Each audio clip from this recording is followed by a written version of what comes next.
kuendelea kuwa na kukaa sehemu mbaya zaidi ya ligi kuu mpaka sasa? Mechi ilikuwa nzuri kwa upande wetu. Vijana wamecheza vile ambavyo tulivyoandaa kwenye mazoezi. Unajua ukicheza na timu kama Simba wana wachezaji wengi, wana quality kubwa, wana wachezaji wengi wazoefu na wamecheza mechi nyingi. Kwa hiyo ukisema twende tukapishane nao, wao waje kushambulia na wewe ndio kushambulia, tutatengeneza space nyingi nyuma na watakuadhibu. Kwa hiyo nawashukuru vijana, vile ambavyo tulitrain kwenye mazoezi ndio ambao wanakuja kucheza. Kwa hiyo matokeo ya kufungwa mimi nadhani si mazuri sana kwetu, lakini kwenye football ni matokeo ya kawaida. Kocha, umekuwa ni msimu wa namna gani kwenu, na tunashuhudia kwenye Sugar ukishuka daraja na leo hii imekuwa ni mechi ya mwisho? Msimu mbaya kwa sababu wakati ligi inaanza kila klabu inakuwa na malengo. Kwa hiyo malengo kama klabu tulishafeli, timu imeshuka. Lakini kuna malengo individual.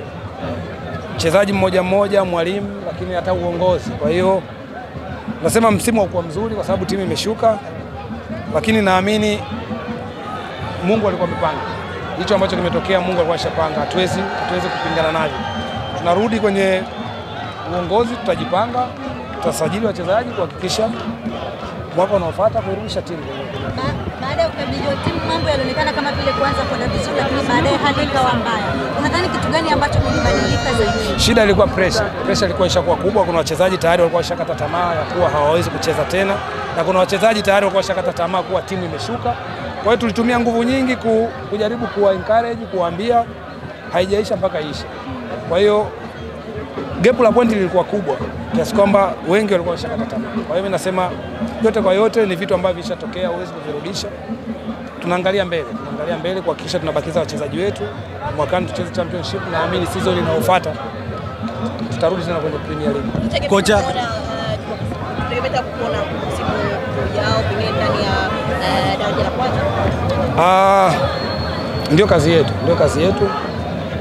Naamini tusubiri muda utaongea. Popote nitapopata nitafanya kazi.